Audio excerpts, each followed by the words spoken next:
¿Qué tal amigos de Creación con la Historia? Bienvenidos a nuestras clases sobre historia peruana. En esta oportunidad vamos a tocar un tema muy importante que es la invasión al Tahuantinsuyo, o también llamado la invasión hacia el imperio de los incas. Antes de empezar, siempre recordar que nuestras clases son básicamente vinculadas a aspectos muy generales, no es una clase rigurosa, pero que sí trata de motivar a todos ustedes para que tengan interés por los diversos temas de la historia peruana.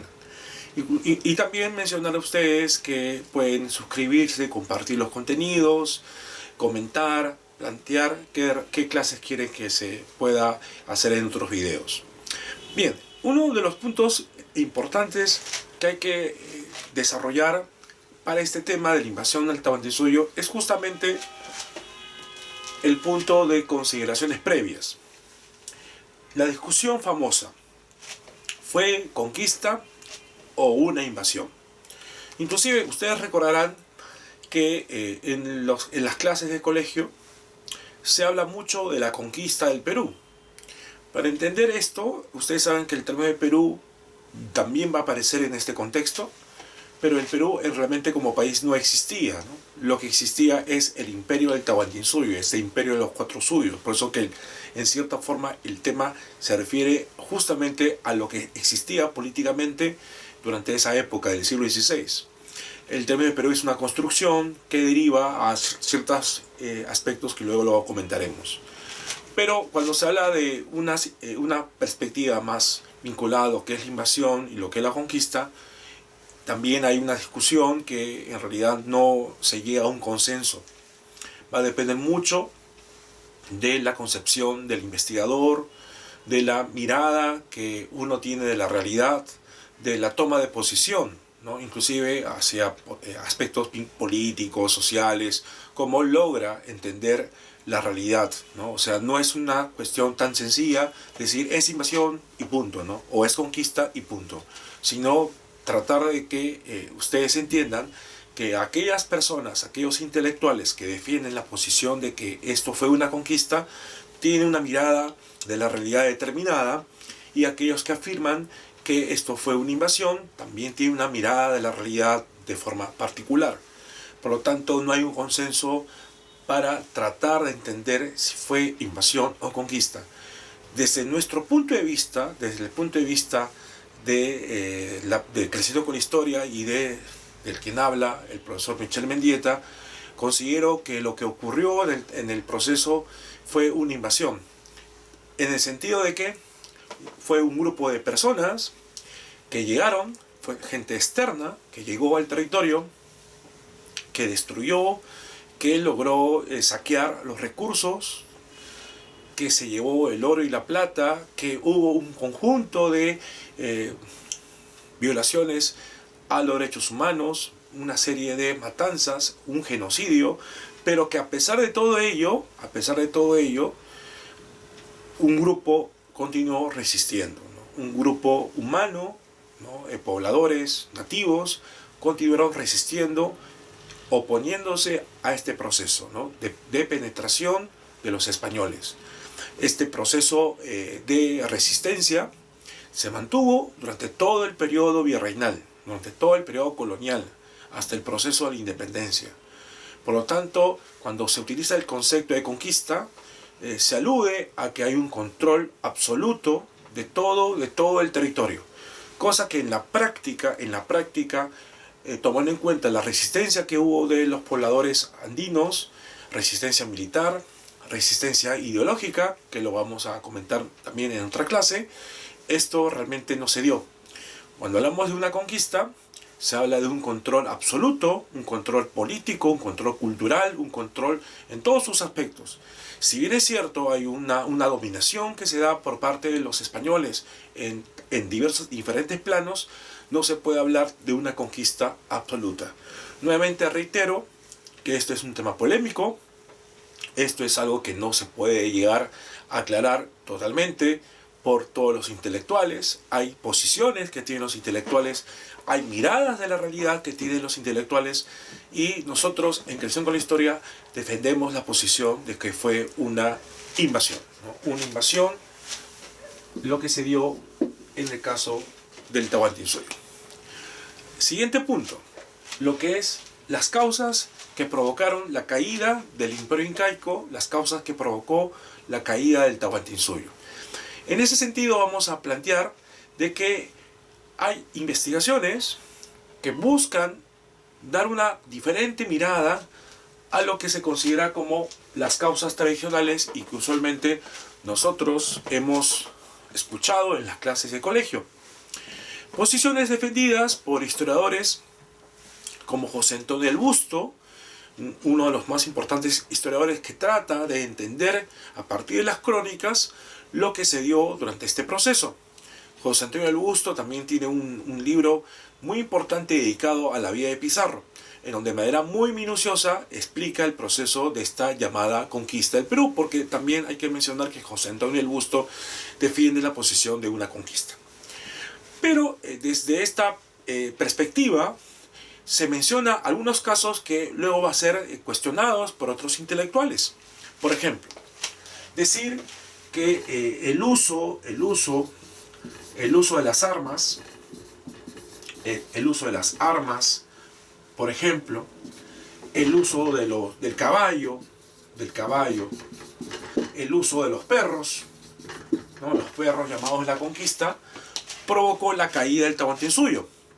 Inclusive se presentan, ¿no?, las diferencias de estas armas avanzadas españolas, el arcabuz, por ejemplo, ¿no?, con las armas que tenían el ejército incaico, ¿no? El tema de los caballos, que impacta, que genera temor, que genera miedo, igual que los famosos perros de la conquista. Pero en realidad esto no es tanto así, ¿no? Es decir, el uso de las armas, hay que recordar que llegaron casi 200 españoles al territorio del Tahuantinsuyo. El Tahuantinsuyo lo conformaba, algunos expertos plantean que hubo una población de casi 12 millones de personas en todo el territorio del Tahuantinsuyo.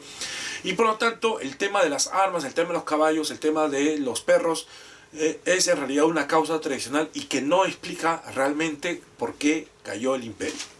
Pero esto se ha mencionado mucho tiempo. Luego, el tema de que hay una ayuda divina por parte de ciertas personas vinculadas a la religión católica.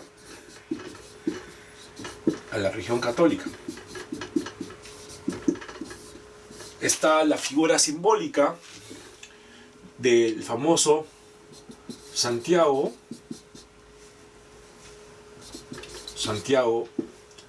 Mataindios. El apóstol Santiago, una figura de la cosmovisión, de la mirada católica, el apóstol Santiago, que se encuentra supuestamente sus restos enterrados en España, se convirtió en una figura que provocaba la cohesión de los españoles en el contexto de la llamada Reconquista, ¿no? Este apóstol Santiago supuestamente venía en su caballo y con su espada desenvainada lograba pues también enfrentarse en este contexto de la Reconquista española a los árabes, ¿no? A los árabes, o también llamado moros, ¿no? Los árabes en España se llamaban moros.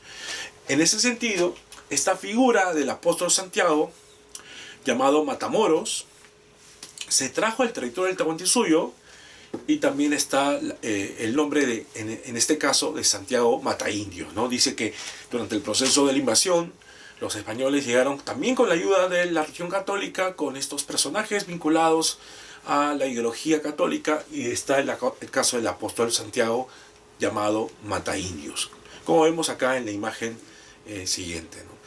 Igualmente, también se menciona en la crónica de Juan Poma de Ayala, Nueva Crónica de Buen Gobierno, hay una imagen muy interesante, que lo vamos a ver acá, que es la imagen de la Virgen María, que viene desde el cielo y que de sus manos está lanzando una especie de rayos para poder enfrentarse al mundo andino, al mundo indígena. Entonces tenemos ahí la ayuda divina, la religión católica como una causa tradicional. La religión católica es la religión verdadera, supuestamente, y que se impone sobre estas religiones paganas y que no deben seguir manteniéndose, ¿no? En el caso del territorio americano.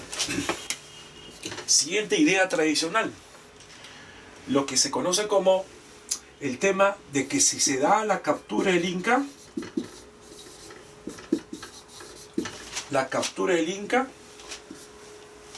todo cae.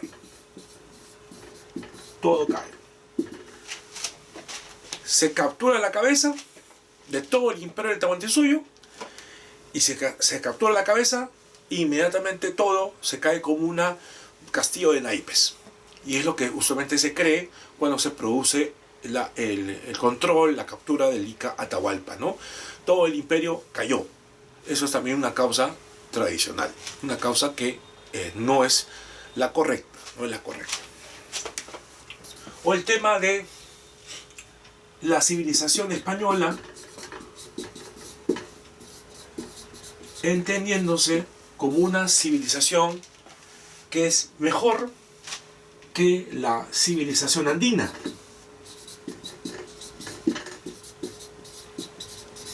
Que la cultura española, la civilización española, es superior inclusive por su procedencia, entre comillas, blanca, y que toda la cultura que ellos traen va a generar entonces un control y una especie de guerra cultural que va a lograr imponerse, ¿no? Y por lo tanto todo el desarrollo civilizatorio español, al ser superior, va a lograr desplazar a toda la cultura inferior, teniéndose en cuenta inferior al mundo andino. Esto es una posición que puede inclusive traducirse, interpretarse como racista. Entonces, todas estas ideas que se han dado en los colegios, se ha planteado, ¿no? Y en que muchos peruanos y mucha gente cree que estos son causas reales. Eso no es así. Cosa que lo veremos en este momento. Con respecto a estas causas reales, a partir de la década del 70, dos intelectuales llegan a desplazar la posición que José Antonio del Busto había logrado desarrollar en sus textos. Dos intelectuales que a través de libros llegan a plantear una mirada diferente, coherente y con mayores argumentos a lo que se puede llamar las causas reales del Imperio Inca. ¿Quiénes son? El doctor Valdemar Espinosa,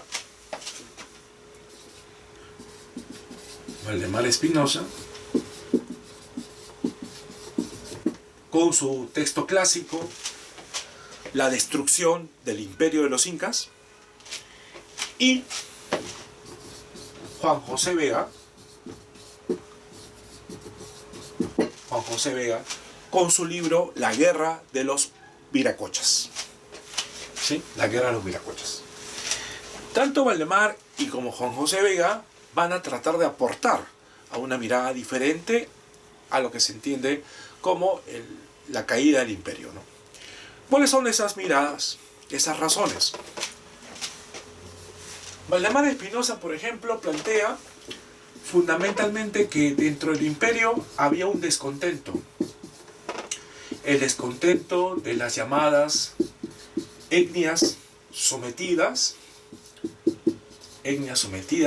por los incas. Acuérdense que los incas, al ser imperio, habían logrado controlar y someter a muchos pueblos. Sí, a muchos pueblos.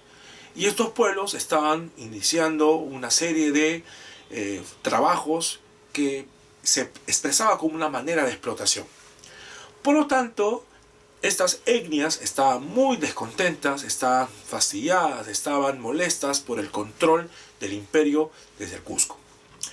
En este sentido, cuando llegan los españoles, las etnias que habían sido sometidas por los incas y que estaban descontentas y que estaban en constante rebelión, se estaban levantando contra el imperio, ven una oportunidad para poder colaborar con los españoles. Entonces, las etnias que hacen, colaboran con los españoles. Entonces, no es cierto que un ejército de más de 200 personas lograron pues acabar con el imperio, que en ese momento, como les había comentado, tenía pues casi 12 millones de habitantes. O sea, el tema de la cantidad es desproporcional. Y entonces ahí donde se habla de las armas, los caballos, los perros. Pero en realidad, ¿qué es lo que sucedió? Se va a producir que hay una colaboración de diferentes etnias y que estas etnias apoyan a los españoles para poder acabar con el imperio incaico. Estas etnias, según Valdemar Espinosa, son los huancas, por ejemplo, los tayanes, los cañaris, los chachapoyas, entre otras etnias. ¿Y cómo se logra demostrar esto? En el texto La destrucción del imperio de los incas, que es un texto que sale de un trabajo muy riguroso del doctor Valdemar, en donde él viaja a España y revisa los diversos documentos del archivo de Sevilla, ¿correcto? El archivo de Sevilla, y en esos documentos encuentra, por ejemplo, que los huancas, en agradecimiento por haber colaborado con los españoles, los huancas recibieron títulos nobiliarios. Estos huancas reciben títulos nobiliarios. Estos títulos de don, por ejemplo, ¿no? Inclusive también reciben ciertas posesiones territoriales, beneficios, inclusive también algunas exoneraciones en el tema de tributos. Por lo tanto, hay una especie de agradecimiento de parte de la corona española hacia las etnias que colaboraron con los españoles durante el proceso de la invasión. Y el caso que, como comenté, que se demuestra es el caso de la etnia de los huancas. Por otro lado, también se habla de un segundo aspecto para entender el imperio. El imperio del Tahuantinsuyo había contradicciones internas.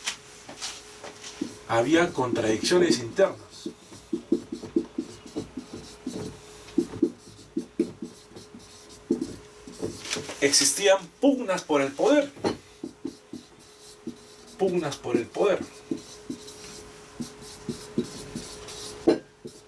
Estas pugnas por el poder van a ser estudiadas con mucha profundidad por Juan José Vega. Hay que recordar para esto que tanto el heredero al trono, Ninankuyuchi, había fallecido por una supuesta peste que venía de una enfermedad que trajeron los españoles. Por lo tanto, al tener vacío el trono, las familias de los incas, conocidas con el nombre de las panacas, van a empezar a enfrentarse. Entonces hay lo que se conoce como la famosa guerra entre panacas. Acuérdense que esta guerra entre panacas, las panacas son las familias de los incas. Esta guerra entre panacas usualmente en el colegio se menciona como las guerras civiles. Al interior del imperio del Tahuantinsuyo. Pero son guerras entre las panacas. Panacas son las familias de los incas. Y estas panacas estaban representadas por Huáscar y Atahualpa.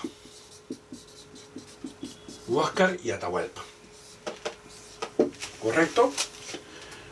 Huáscar asume el trono. Huáscar asume el trono, toma posesión del Cusco. Y Huáscar, según Valdemar Espinosa, inicia una serie de reformas dentro del Imperio Inca, entre las cuales se menciona la reducción de servidores al Inca. Parece que Huáscar era un personaje que trataba de reducir el poder absoluto del Inca en ciertos aspectos. O sea, estaba tratando de hacer reformas.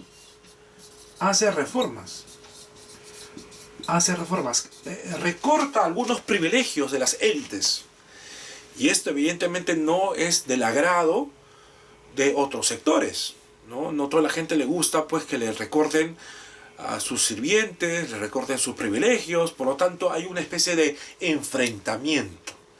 ¿Sí? Se da un enfrentamiento y en este enfrentamiento aparece Atahualpa. Vamos a plantear que Atahualpa era el sector, perteneciente a un sector conservador. Un sector conservador, ¿no? Que quería que se mantengan los privilegios. Atahualpa, por lo tanto, él controla otro territorio del Imperio del Tahuantinsuyo, que es Quito. Por eso que también hay una idea de que se piensa que Atahualpa es quiteño, ¿no? Los ecuatorianos creen, ¿no? Tienen una mirada, piensan que Atahualpa nació en Quito, cosa que no ocurrió. Él nace en el Cusco, pero al ver que Huáscar introduce reformas que podemos decir que son liberales, que trata de reducir el poder de los incas, los privilegios, entonces Atahualpa, que es el sector conservador, él quiere imponerse, y entonces se da este tipo de enfrentamiento. La división del Imperio Incaico entre el sector de Huáscar, que controla Cusco, y el sector que dirige Atahualpa, el sector conservador, que controla Quito. ¿Sí? Entonces ahí vamos a encontrar estas pugnas. Y en el medio de estas pugnas, se está dando pues la llegada de los españoles.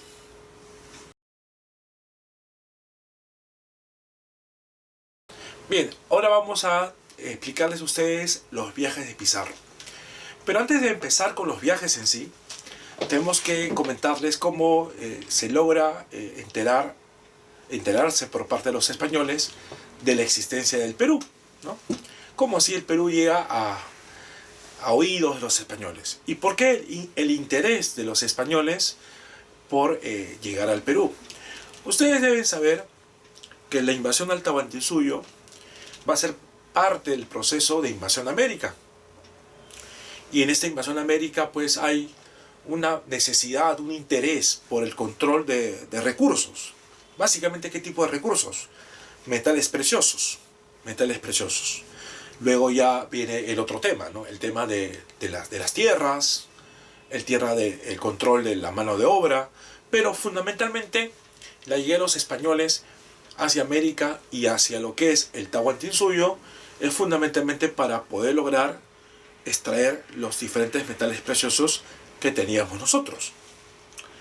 Y que en un momento dado, inclusive, algunos peruanos, cuando se cumplió los 500 años de el llamado descubrimiento, plantearon un reclamo, ¿no? Hubo un conjunto de intelectuales peruanos, donde se encuentra el economista Virgilio Roel Pineda, que también es importante mencionarlo porque estudia mucho el tema de la invasión al Tahuantinsuyo, el historiador Carlos Lazo García, que también ha estudiado el periodo colonial en especial.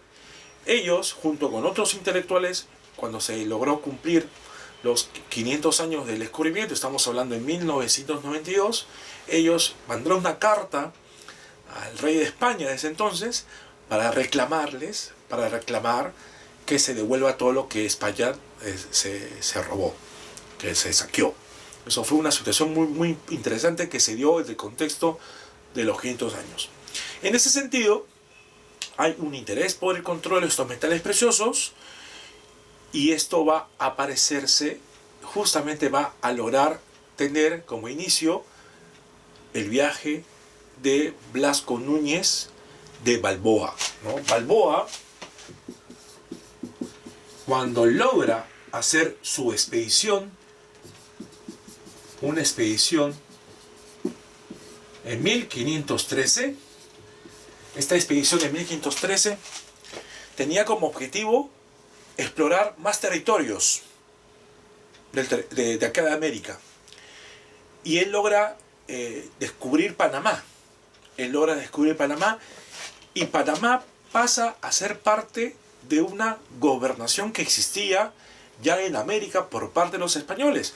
Cuando los españoles llegan acá a América y empiezan a colonizar el territorio, que es básicamente la parte que es la costa de Venezuela, la parte de Colombia, parte de Centroamérica, conocido en ese sentido como tierra firme, se van a crear gobernaciones. Estas gobernaciones son dos: Castilla de Oro y Nueva Andalucía. Y en ese sentido, Castilla de Oro va a lograr incorporar los territorios que se van a descubrir poco a poco. Es el caso de Balboa, que tiene una expedición en el año 1513, en donde logra descubrir Panamá y logra atravesar el territorio, llegando a descubrir el llamado Mar del Sur, conocido también con el nombre, pues, actualmente de Océano Pacífico. En esa expedición de Balboa hacia el Mar del Sur, Balboa presencia una escena que le llama mucho la atención. Mucho la atención. Que es una especie de un ritual, vamos a decir. Un ritual en donde ve a un grupo de indígenas, a un grupo de nativos, que uno de ellos le está embadurnando, le está echando en su cuerpo, embadurnar, oro, ¿no? Como una especie de oro, ¿no? En líquido, le está embadurnando. Entonces esto le llama la atención a Balboa y empieza a preguntar de dónde proviene este metal muy brillante, que es el oro, ¿correcto? Y hay un interés por saber dónde está. Y es ahí donde se va a lograr conocer la existencia de lo que se llama el Perú. Un término que ahorita lo vamos a comentar de dónde viene. La persona que le va a informar a Balboa es un indígena llamado Panquiaco. Panquiaco, hijo del cacique Comagre. Este personaje, Panquiaco, es el que le informa la existencia del Perú, basado en el interés de Balboa por lograr encontrar ese oro en donde presenciaba esa famosa escena que les acabo de comentar. Y Panquiaco le dice que esto está más allá de un llamado río que se va a llamar Virú, ¿correcto? El famoso río Virú, que puede ser escrito con B, con V, ¿no? Y que poco a poco este nombre, Virú, va a lograr transformarse en Perú. En Perú. Se va a transformar en Perú. Según Valdemar Espinosa, el término de Perú viene de un dialecto que, según sobre la base de los estudios que hace Raúl Porras Barnechea en sus crónicas, porque todo esto es basado en crónicas, es muy probable que el significado en castellano del término Perú signifique pescado. ¿Ya? Pescado. Es muy probable. Eso es lo que dice Valdemar sobre la base de los estudios de Porras Barnechea y a su vez Porras en las crónicas que él logra investigar. Inclusive también Porras Barnechea tiene un libro muy pequeño que se llama El origen del nombre del Perú. Entonces tenemos acá ya un poco quiénes son, ¿no?, los primeros que se enteran.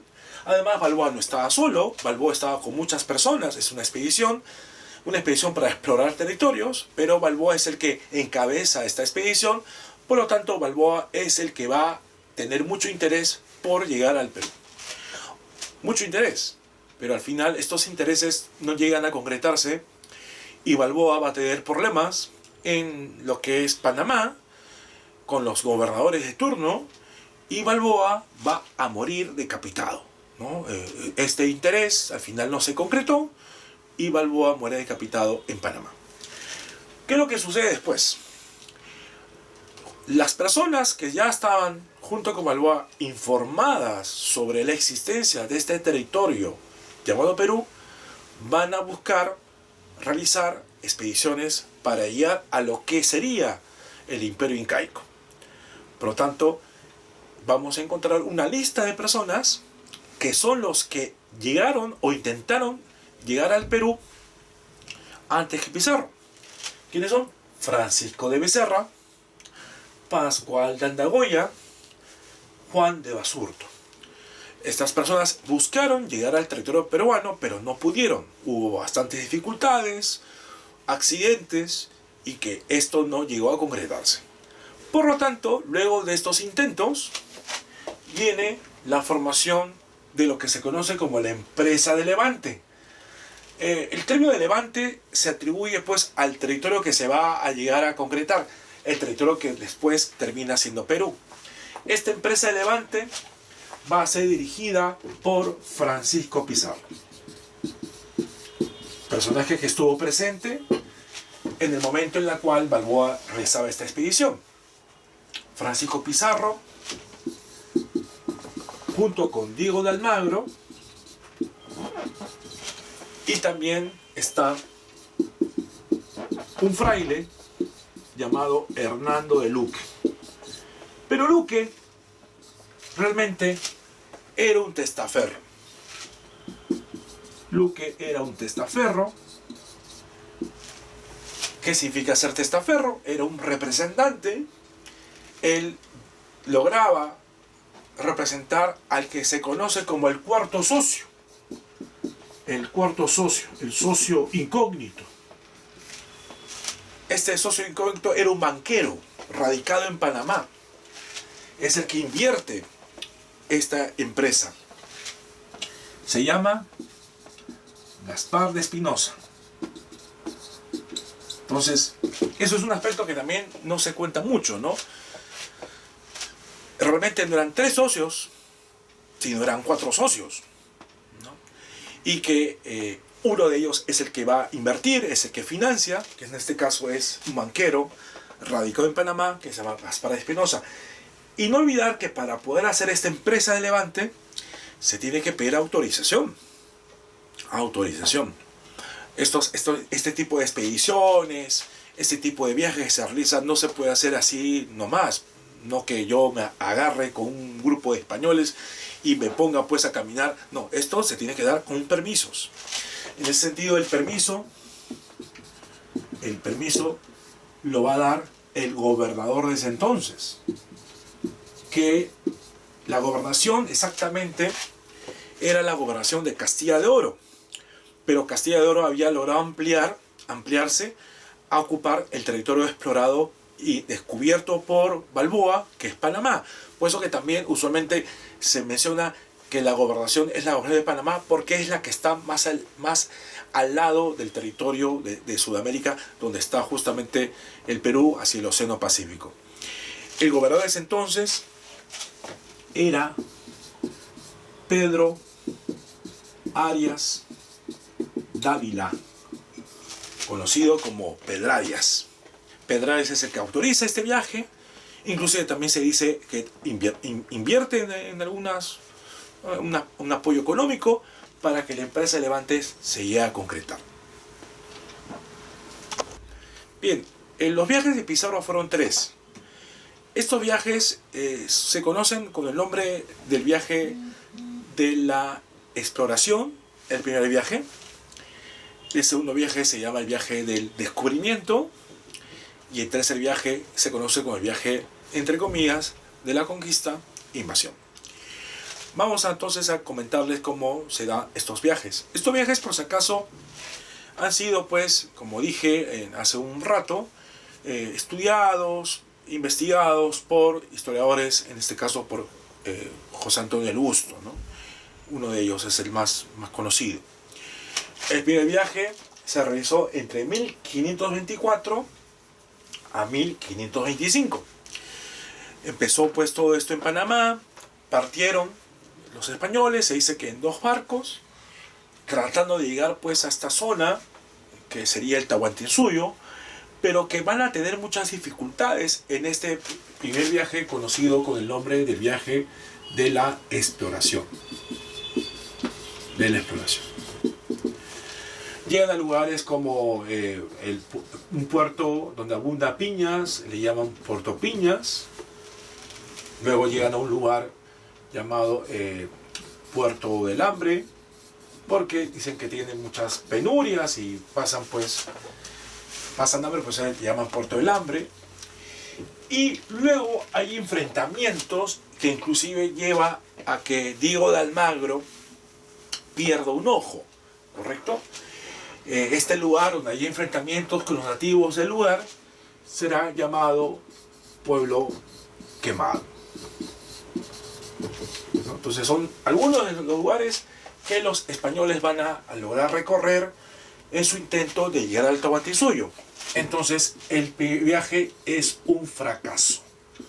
Es un fracaso rotundo, no se logra concretar, pierden hombres, pierden infraestructura, pierden logística, así que el viaje no se llegó a concretar en su objetivo, que era llegar al Tahuantinsuyo. El segundo viaje se va a producir al año siguiente, entre 1526 a 1528. Este viaje se conoce como el viaje del descubrimiento. Un viaje en la cual, para poder lograr desarrollar este viaje, se va a lograr firmar un contrato conocido como el Contrato de Panamá. Lo que sucedía es que los españoles no estaban de acuerdo con continuar. Pizarro convence a sus demás socios para intentar, en ese sentido hay un acuerdo, ya un acuerdo más consolidado, que es el Contrato de Panamá. Para esto cuentan con el apoyo de un piloto que se llama Bartolomé Ruiz. Este piloto los ayuda a acercarse al lugar donde ellos habían logrado quedarse en el primer viaje. En este segundo viaje hay muchas dificultades, también hay enfrentamientos, inclusive también hay bastantes movidas en la gobernación, que se había dado el respaldo para este proyecto, ¿no? Hay un nuevo gobernador. Ya no es Pedrarias, sino va a ser Pedro de los Ríos. ¿Por qué planteo esto específicamente? Porque cuando se producen enfrentamientos en el segundo viaje, los españoles heridos son llevados a Panamá, y en este retorno de los heridos a Panamá estuvo Almagro, ¿no? Almagro va junto con los heridos, lleva a los heridos, mientras que otro grupo se queda con Pizarro, ¿no? Y cuando llegan a Panamá los heridos, empiezan algunos de ellos a quejarse del maltrato planteado por Pizarro, hecho por Pizarro. Entonces hay un maltrato, un supuesto maltrato, y este maltrato llega a oídas del gobernador, el nuevo gobernador Pedro de los Ríos, que inclusive las crónicas mencionan un pequeño documento, una copla, la llamada copla acusatoria, que ustedes de repente han escuchado en el colegio, y poco voy a ser muy tradicional en esto, ¿no? Se habla de que este documento, ¿no?, decía, ¿no?, pues señor gobernador, mirá usted bien por entero, que acá está el recogedor y allá está el carnicero, ¿no? Usualmente el recogedor sería Almagro y el carnicero sería Pizarro, pero bueno, es una perspectiva tradicional. La cuestión de fondo es que el nuevo gobernador desautoriza este segundo viaje y manda a un emisario llamado Juan Tafur, ¿sí? Pedro Ríos envía a Juan Tafur para que pueda él encontrar a los españoles que estaban con Pizarro y les exija regresarse a Panamá, que este segundo viaje ya no tiene sentido. Así que tienen que regresar. Así que Juan Tafur va y los encuentra en una isla llamada la Isla del Gallo. La Isla del Gallo. Y en esta Isla del Gallo se produce justamente un incidente. Un famoso incidente que también se cuenta mucho en el colegio y que también se plasma en una pintura como la vemos acá. Este incidente, ¿de qué va a tratar? De que Juan Tafur le menciona a Pizarro, ¿no? Le plantea el mensaje del gobernador y le plantea que ya no va a poder continuar y les pide que ellos retornen. Y es ahí donde Pizarro dice que traza una línea con su espada y les plantea la pregunta, ¿no? De que si quieren continuar, tienen que cruzar esa línea, y los que quieren regresarse, bueno, van a irse con Tafur. Pero, ¿cuál es el trasfondo de todo esto? Porque se dice que cruzaron la línea 13 personas, ¿sí? Son 13, conocidos como los famosos 13 del Gallo. Pero vamos a entenderlo de manera más analítico, ¿no? ¿Por qué Pizarro no regresó a Panamá? Porque está desacatando las órdenes de un gobernador. Eso le puede generar bastantes consecuencias, ¿sí? Entonces debemos que entenderlo. ¿Por qué? Interpretaciones, lecturas de que ¿por qué Pizarro se quedó? ¿Por qué no regresó? Bueno, ambición, profesor. Ambición, del oro, de la plata, pero no estaba seguro de que iba a llegar al Perú. O sea, no tenía nada seguro de que iba a encontrar el oro y la plata.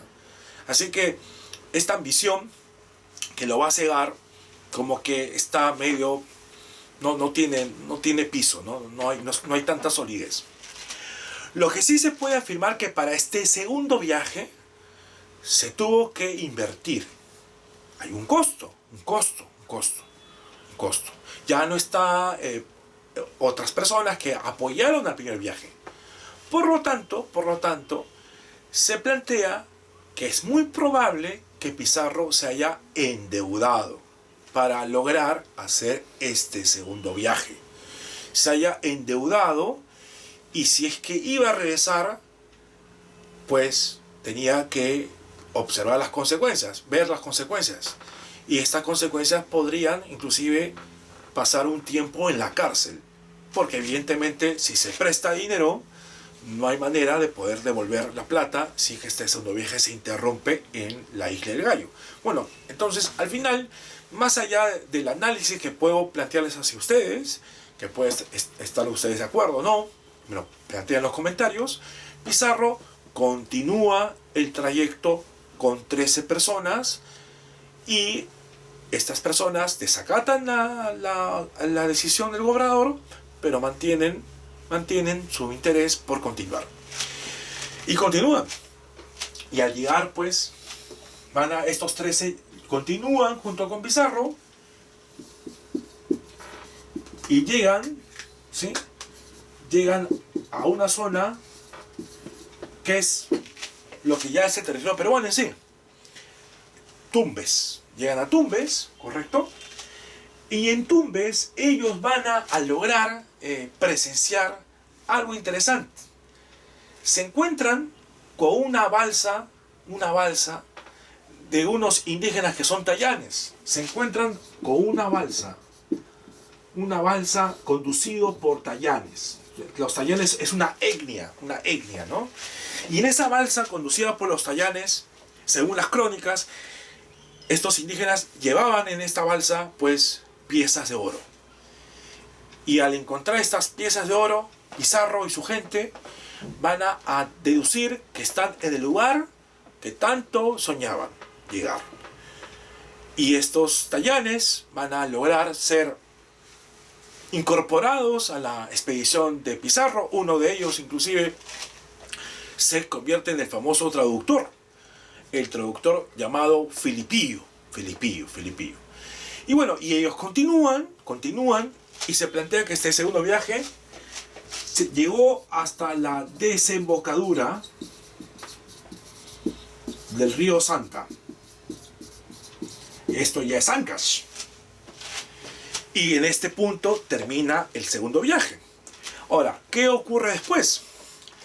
Ya con el llamado la llamada prueba del oro que tanto querían, ellos regresan a Panamá, pero ustedes saben que en Panamá habían desacatado la autorización del nuevo gobernador, de Pedro de los Ríos. En ese sentido, Pizarro necesita pues un nuevo permiso para poder lograr ya saquear el Perú, lograr ingresar al Tahuantinsuyo. Por lo tanto, Pizarro va a lograr él solo viajar hasta España. Él deja a los demás y él decide irse a España a buscar una autorización mayor, que es la del propio rey de España.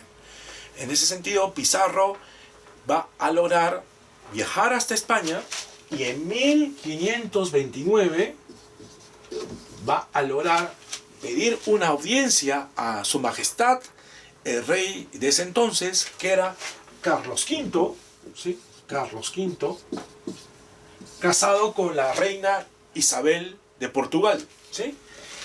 Y se va a lograr firmar lo que se conoce como la famosa capitulación de Toledo. Pizarro entonces va a viajar a España para poder tener la autorización de su majestad el rey Carlos V. Y se va a lograr firmar un documento que permite justamente la distribución de las riquezas y también algunos cargos que va a tener los invasores.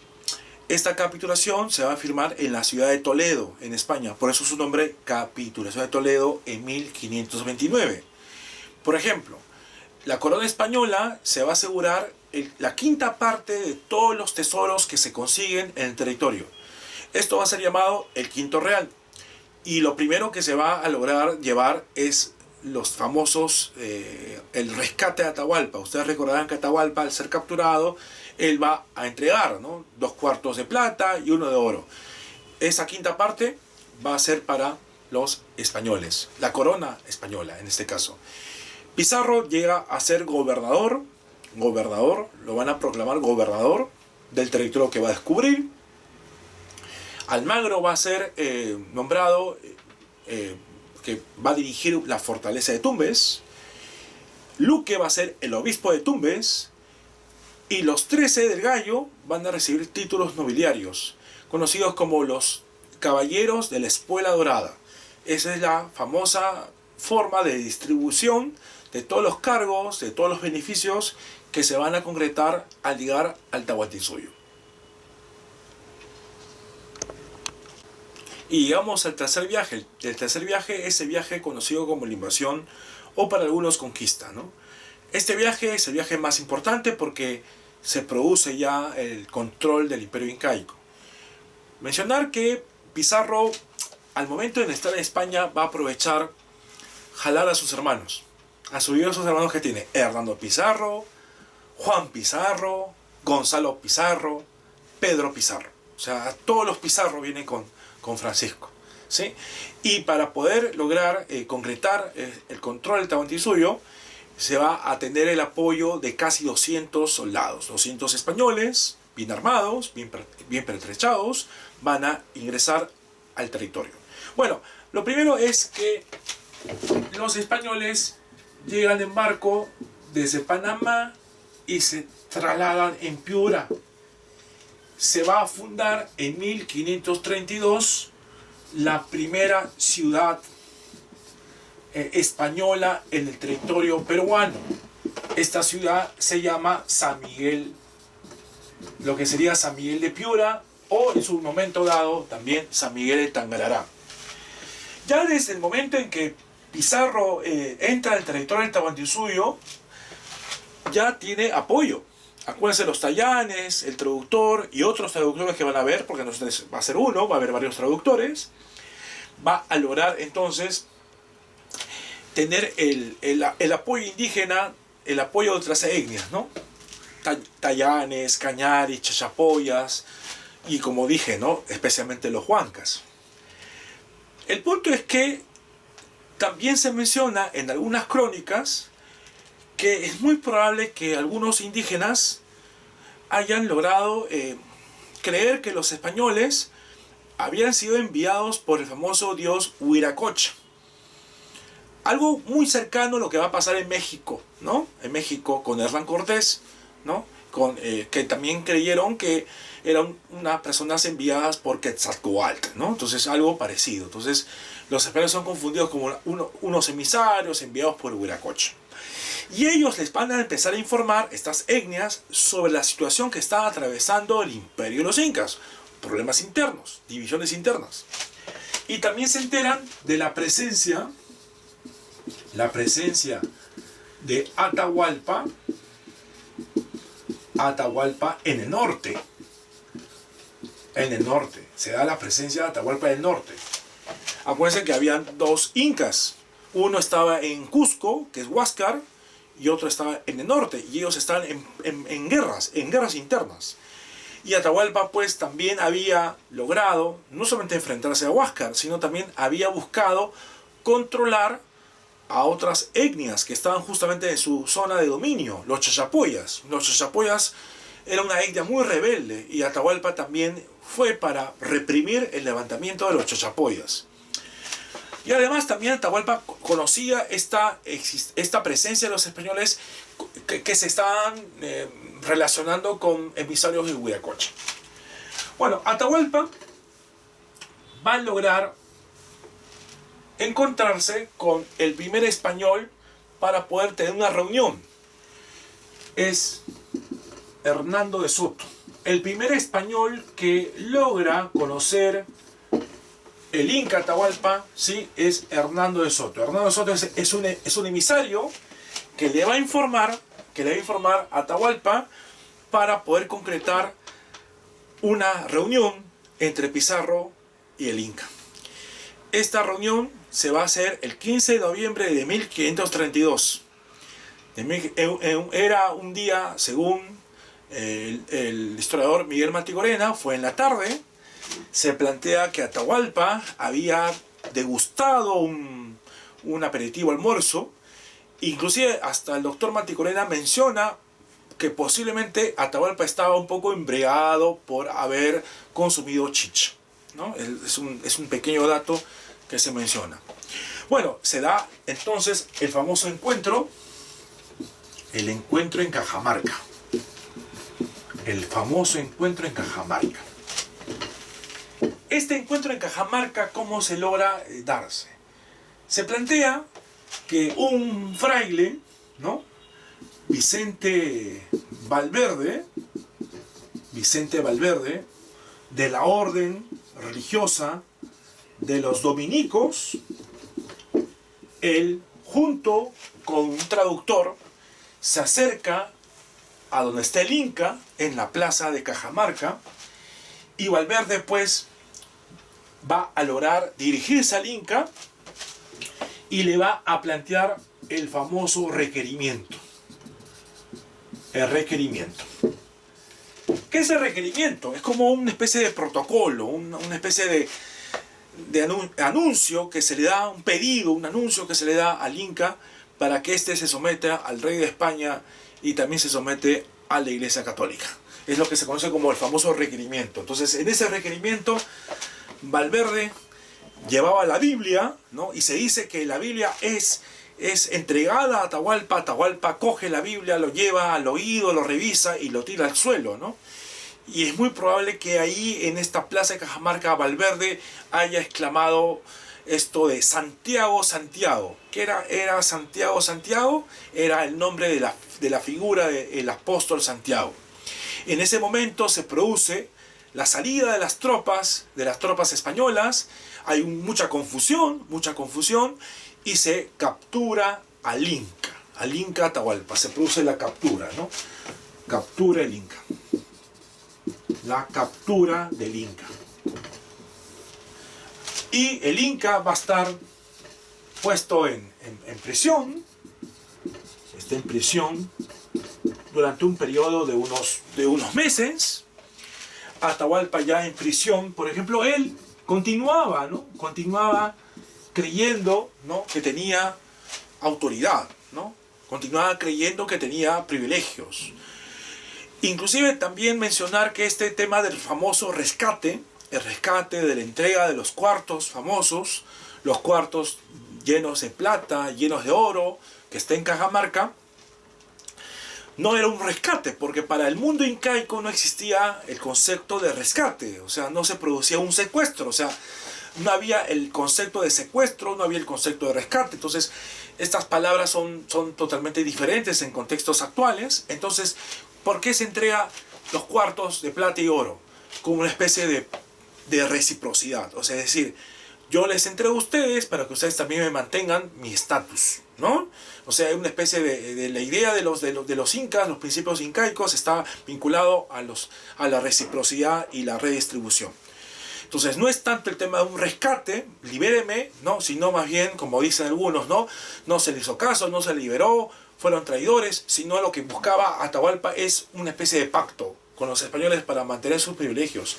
Inclusive, Atahualpa en prisión se dice que llegó a aprender el castellano, ¿no? Llegó a hablar en castellano, va a plantear una frase muy famosa, ¿no? Que también se dice mucho en los colegios: usos de la guerra es vencer y ser vencidos.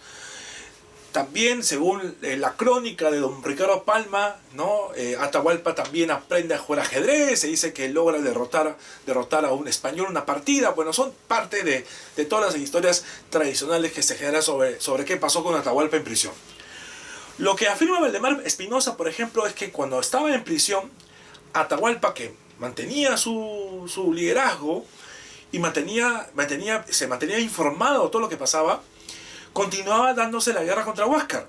Inclusive, Huáscar va a ser derrotado finalmente por las tropas de Atahualpa, mientras que Atahualpa está en la cárcel, mientras que Atahualpa está como prisionero. Por lo tanto, Atahualpa logra mantener pues su creencia de que sigue siendo inca. E inclusive, para poder lograr plantear esto con contundencia, había toda una ceremonia muy extraña en los incas, que cuando se derrotaba al enemigo, se tenía que decapitar pues al líder de ese grupo derrotado, se sacaba todo el pellejo de la cabeza y se quedaba con el cráneo, y se pasaba pues a una ceremonia muy extraña, que es tomar chicha dentro del cráneo del derrotado. Y según la crónica de Pedro Pizarro, porque Pedro Pizarro fue el que estuvo más tiempo con Atahualpa, vamos a decir que se dio una supuesta amistad con Pedro Pizarro llega a presenciar de manera muy casual el momento en que Atahualpa estaba tomando chicha dentro del cráneo de Huáscar. Imagínense ese ritual que para los españoles era totalmente extraño, demoníaco, era un acto pagano, increíble, ¿no? Increíble ver este tipo de ceremonias, pero existían estas ceremonias planteadas por el doctor Valdemar. Bueno, la cuestión es que al final los españoles pues se enteran de todas estas cosas también, y Atahualpa va a ser condenado a muerte, ¿no? Es condenado a muerte. Por 3 delitos: haber matado a su hermano, ¿sí? Haberse casado con su propia hermana. Acuérdense que los incas se podían casar con su hermana, ¿no? Cometer lo que se dice incesto. Y también por ser hereje. Según lo que se planteaba dentro de este tipo de situación, los españoles podían condenarlo quemándolo vivo. Cosa para los incas, esto era terrible. Este tipo de sentencia era lo peor. Solamente aquellos traidores del imperio podían ser quemados vivos. Así que Atahualpa evita ser quemado vivo, y se dice que él va a bautizarse. Se convierte en cristiano y lleva un nombre cristiano. Se bautiza con el nombre de Juan Francisco. Por lo tanto, de estas tres penas se reza 2. Y esto termina pues según 2 versiones. Según Garcilaso de la Vega, Atahualpa fue sometido a la pena del garrote. Lo sentaron en una silla y detrás le empezaron a ajustar el cuello con una fuerte soga. Ese es el garrote. Pero según Juan Poma de Ayala, ¿no? Y hay una imagen que lo vemos acá, Atahualpa va a ser decapitado. Decapitado. Hay una imagen de Juan Poma que vamos a observar. Bueno, al final, entonces, Atahualpa y tanto Huáscar habían muerto, ¿no? Los incas habían muerto y Atahualpa por parte de los españoles. Ya con el control de Cajamarca y con el apoyo de muchas etnias, los españoles empiezan su ruta al corazón del imperio, al corazón del Tahuantinsuyo, el Cusco. Pero para poder lograr llegar hasta el Cusco, van a nombrar a un inca títere. Se va a tener que nombrar a un inca títere. Este inca títere será Tupac Hualpa, llamado también Toparpa. Y se va a iniciar lo que se conoce como la famosa marcha al Cusco. ¿Por qué la necesidad de irse al Cusco? Porque en el Cusco está el corazón del imperio y supuestamente están los mejores tesoros. Los mejores tesoros. Esta marcha del Cusco entonces empieza desde Cajamarca junto con el Inca títere. ¿Y por qué un Inca títere? Para poder lograr tener una especie de salvoconducto y poder ingresar a la capital del imperio. Pero en el camino, Tupac Hualpa va a ser envenenado. Envenenado. Y es reemplazado por un joven que tenía en promedio 18 años. Va a ser reemplazado por Manco Inca. Manco Inca era un hermano de Huáscar. Eso es un aspecto también importante. Dentro de las causas de la caída del imperio incaico, aparte del apoyo de las etnias descontentas, también hay el apoyo del otro sector, del otro bando. Si Pizarro capturó a Atahualpa, entonces los huascaristas, el bando huascarista apoya a Pizarro. Y dentro de ese bando huascarista estaba el jovenzuelo Manco Inca. Se discutía mucho si nombrarlo. Fue sorpresivo la muerte de Tupac Hualpa, pero se buscó a alguien para apoyar y entonces sería Manco Inca. Manco Inca es nombrado, entonces Inca títere, ¿no? Utilizado por los españoles, por eso el nombre de títere, pero Manco Inca será la sorpresa, porque Manco Inca será aquel que va a empezar la resistencia oficial de los incas, cosa que veremos en la próxima clase. No olvidar suscribirse, hacer like y comentar este video. Nos vemos hasta la próxima.